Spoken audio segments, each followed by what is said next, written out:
Au milieu du chaos silencieux d'une station de métro à Paris, un chien policier reste immobile, les yeux fixés sur le tunnel sombre. Personne ne sait d'où il vient, ni ce qu'il attend exactement. Mais ce qui semblait n'être qu'un simple geste étrange était en réalité le début d'une histoire d'amour, de loyauté et de retrouvailles qui allait émouvoir toute une ville. Pourquoi n'a-t-il jamais quitté cet endroit? Et qui attendait-il avec une telle certitude? Préparez-vous à découvrir Coco, le chien qui n'a jamais oublié son partenaire. Un matin d'hiver, la station de métro République était noyée dans un brouhaha familier, mélange de pas précipités, d'annonces métalliques et de conversations étouffées par les écharpes. Pourtant, au milieu de cette agitation quotidienne, un détail étrange semblait échapper à la logique du moment. Près du bord du quai, un chien, un berger allemand à la robe sombre et soyeuse, se tenait parfaitement immobile. Il ne tournait pas la tête, ne remuait pas la queue, ne montrait ni peur ni excitation. Ses yeux d'un noir profond restaient fixés sur la gueule obscure du tunnel comme s'il attendait qu'un fantôme surgisse de l'ombre. Les passants ralentissaient, en le voyant certains s'arrêtaient, d'autres le contournaient avec précaution. Il portait un collier robuste orné d'un insigne indiquant clairement qu'il n'était pas un chien ordinaire, mais un chien policier. Aucun maître à l'horizon, aucun uniforme pour l'accompagner, juste lui, seul contre le courant. De la foule, Jean, agent de sécurité de la RATP, l'observait depuis quelques minutes sans bouger. Il n'avait jamais vu un chien réagir ainsi, surtout pas un chien de service. Il s'approcha doucement, comme on le ferait d'un animal blessé ou d'un être étrange tombé d'un autre monde. Il tenta un premier mot, presque un souffle. « Tu es perdu, mon grand ?» Le chien ne cligna même pas des yeux. Aucun grognement, aucun mouvement de recul. Rien, une immobilité presque sacrée. Jean s'agenouilla lentement à côté de lui, tendit une main hésitante. Toujours aucune réaction. Ce chien n'était pas perdu. Il était en mission. Mais quelle mission? Et pourquoi ici, dans cette station banale, à cette heure du matin, au milieu des navetteurs endormis et indifférents? Jean sentit quelque chose vibrer en lui, un mélange d'intuition et de malaise. Il se redressa, recula d'un pas et décrocha son talkie-walkie. Autour de lui, les regards commençaient à se rassembler. Les murmures se faisaient plus insistants. Une mère éloigna discrètement son enfant. Un adolescent filmait la scène, cherchant l'angle parfait. Un vieil homme, les mains dans les poches, hochait lentement la tête comme s'il reconnaissait dans ce chien un écho à un souvenir lointain. La tension flottait dans l'air, invisible mais palpable. Ce chien ne bougeait pas, ne réagissait à rien, comme suspendu dans le temps. Jean, mal à l'aise, sentait le besoin de faire quelque chose, mais il était incapable de poser le moindre geste. Une voix dans sa tête lui soufflait qu'il valait mieux attendre, observer, écouter ce que ce silence obstiné avait à dire. Et puis, comme venu de nulle part, un deuxième agent descendit les escaliers. Il s'appelait Thomas Scott. Ancien, militaire, devenu agent de sécurité, un homme aux instincts aiguisés, forgé par l'expérience et la méfiance. Dès qu'il posa les yeux sur le chien, il sut que cette situation n'était pas banale. Il s'approcha sans dire un mot, scrutant le regard du berger allemand.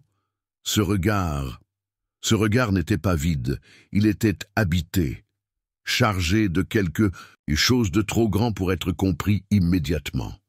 Il y avait là un mystère plus profond, un appel muet à être entendu. Thomas s'accroupit à côté de Jean, sans détourner les yeux du tunnel, et prononça à voix basse « Il ne garde pas le tunnel, il attend quelque chose ou quelqu'un. » Thomas resta silencieux un instant, le souffle suspendu, comme si le moindre mot pouvait briser l'équilibre précaire de cette scène figée dans le temps. Le chien ne bougeait toujours pas.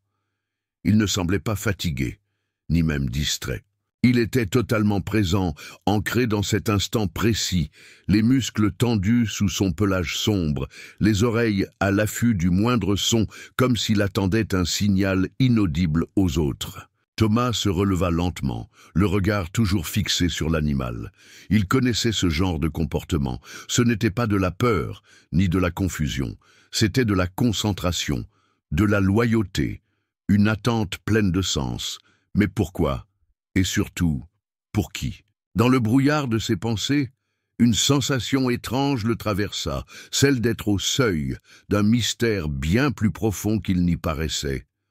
Au poste de sécurité, Thomas accéda aux bases de données des chiens policiers enregistrés dans la région.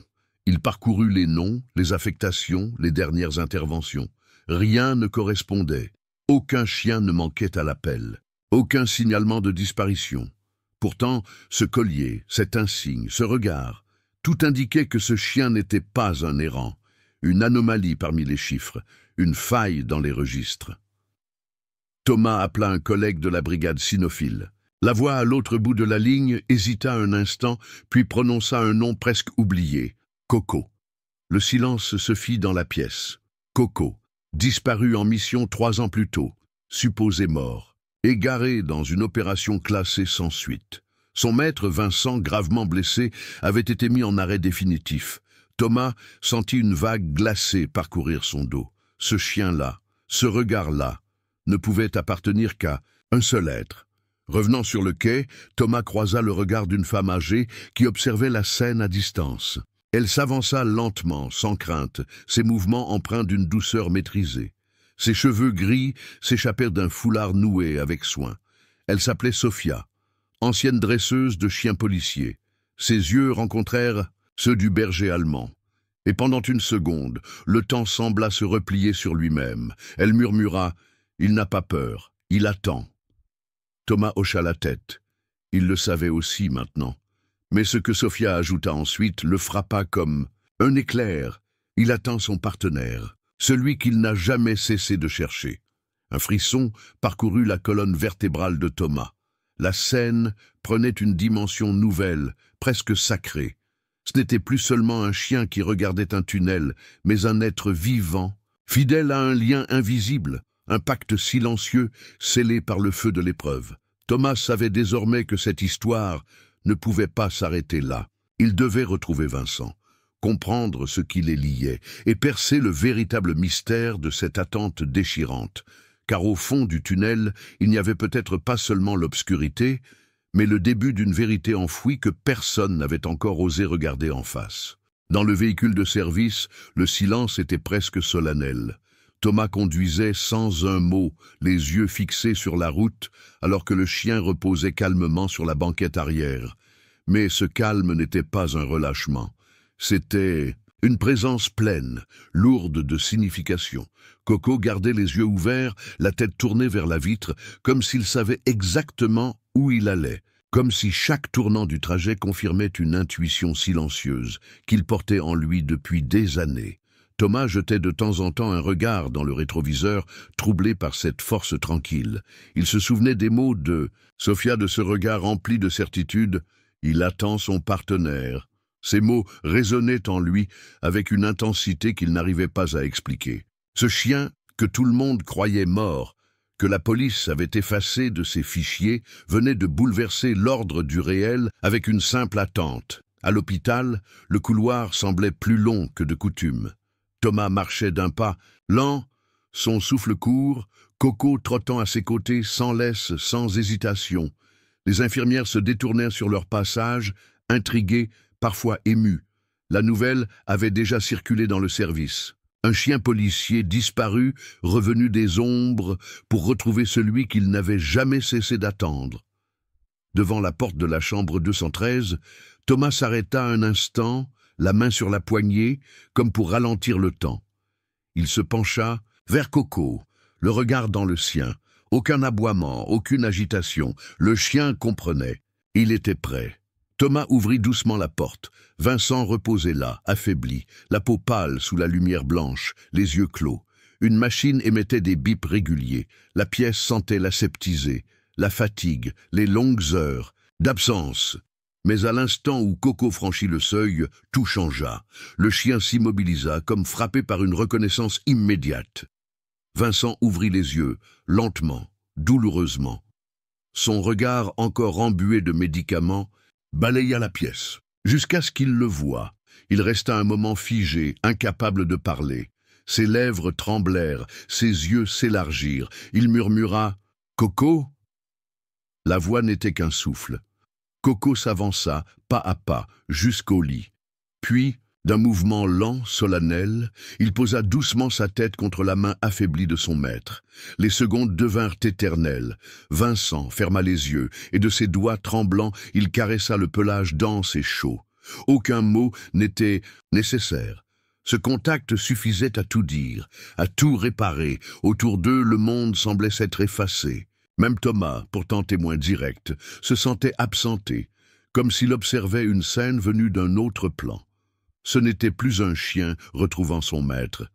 C'était un amour ancien, silencieux, inaltérable, qui reprenait sa place légitime dans l'espace et le cœur de ceux qui croyaient encore aux liens invisibles. L'émotion était si forte qu'elle faisait trembler l'air. Une infirmière détourna le regard, les larmes aux yeux.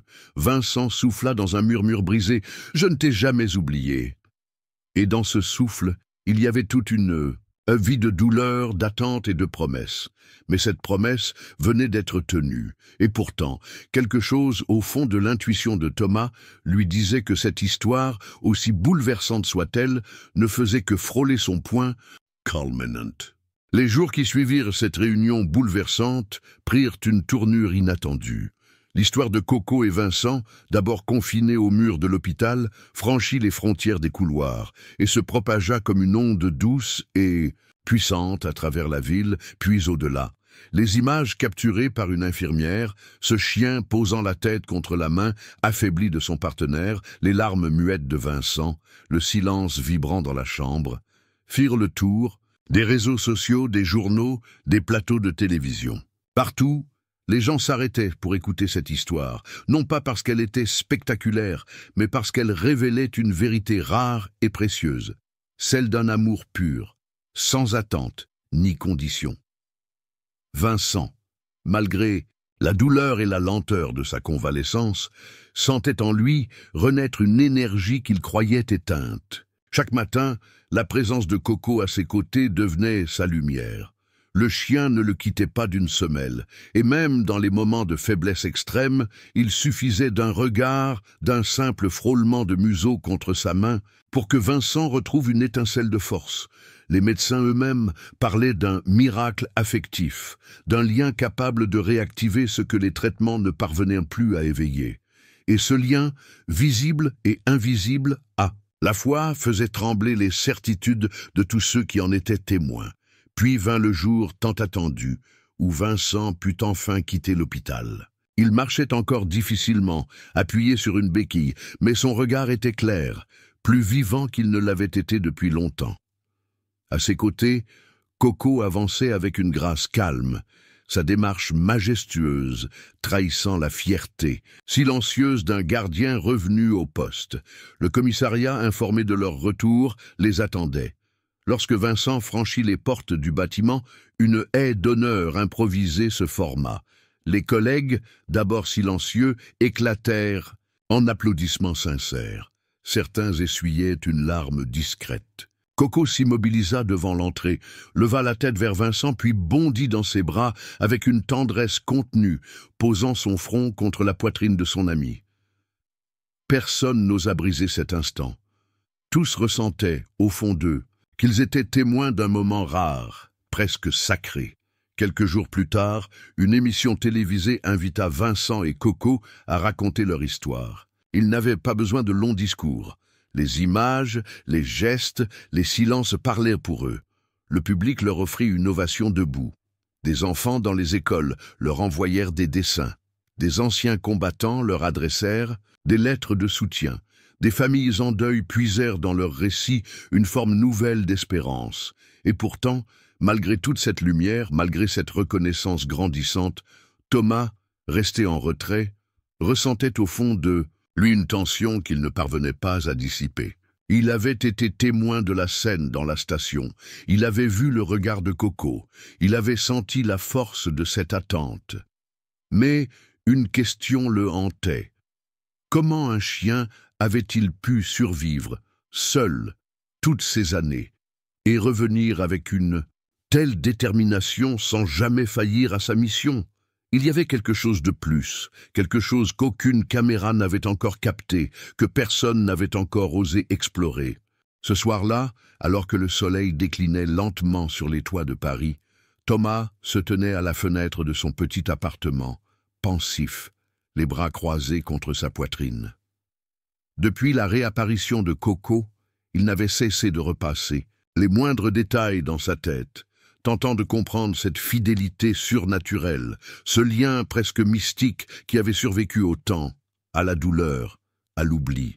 Et surtout, cette certitude inébranlable qui animait le regard du chien, comme s'il n'avait jamais douté que Vincent reviendrait un jour, comme si le monde entier pouvait s'écrouler autour de lui sans éteindre cette lumière intérieure. La pluie commença à tomber doucement sur les vitres, et dans cette mélodie discrète, Thomas prit une décision. Il devait les revoir. Une dernière fois. Le lendemain matin, il se rendit chez Vincent, qui vivait désormais dans une petite maison aux abords de la ville. À peine franchit-il le portail que Coco surgit, alerte mais sans agressivité. Il reconnaissait Thomas, et dans ses yeux brillait une forme de reconnaissance silencieuse, comme une salutation entre deux âmes ayant partagé le même secret. Vincent ouvrit la porte avec un sourire fatigué mais sincère. Il avait maigri, ses traits restaient marqués par l'épreuve, mais dans ses gestes, dans sa voix, vivait une paix nouvelle. Ils s'installèrent dans le salon, et pendant que Coco reposait sa tête sur les genoux de son maître, Thomas raconta ce qu'il n'avait jamais osé dire à voix haute. Les regards, l'intuition, l'impression que ce chien portait en lui quelque chose de plus grand que la simple loyauté. Vincent resta silencieux un long moment, caressant lentement le pelage de Coco. Puis il parla d'une voix basse, presque fragile. Il raconta la mission, l'explosion, la confusion, le moment où il avait cru mourir. Il se souvenait d'avoir crié le nom de Coco dans le chaos, de l'avoir senti partir loin de lui.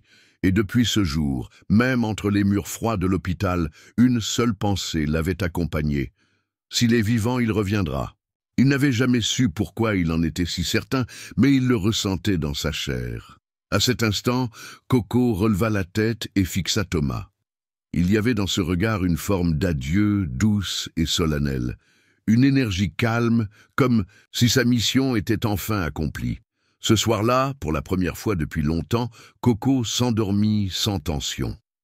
Il posa sa tête contre la poitrine de Vincent, respirant lentement, profondément. Et au petit matin, alors que la lumière dorée entrait doucement par la fenêtre, Vincent le trouva immobile, paisible, un souffle paisible suspendu dans l'éternité. Il ne pleura pas. Il resta là, la main posée sur sa tête, le cœur serré, mais plein d'un amour infini. Coco était parti comme il avait vécu, loyal, silencieux, résolu. La nouvelle de sa mort fit le tour du pays. On parla de lui dans les écoles, les journaux, les mairies. Un hommage fut organisé. Une statue fut érigée à l'entrée du commissariat. Un berger allemand assis, les yeux tournés vers l'horizon. Thomas, seul devant le monument, murmura « Tu nous as tous changés, Coco ». Et dans ce souffle, il y avait la voix de milliers d'êtres humains qui, grâce à un chien, avaient retrouvé foi en quelque chose de plus fort que les mots. Plus rien ne serait jamais comme avant. Car maintenant, ils savaient qu'il existe un amour qui ne demande rien, une fidélité qui ne faiblit jamais, un silence qui répare les blessures les plus profondes. Et ce silence avait désormais un nom, Coco.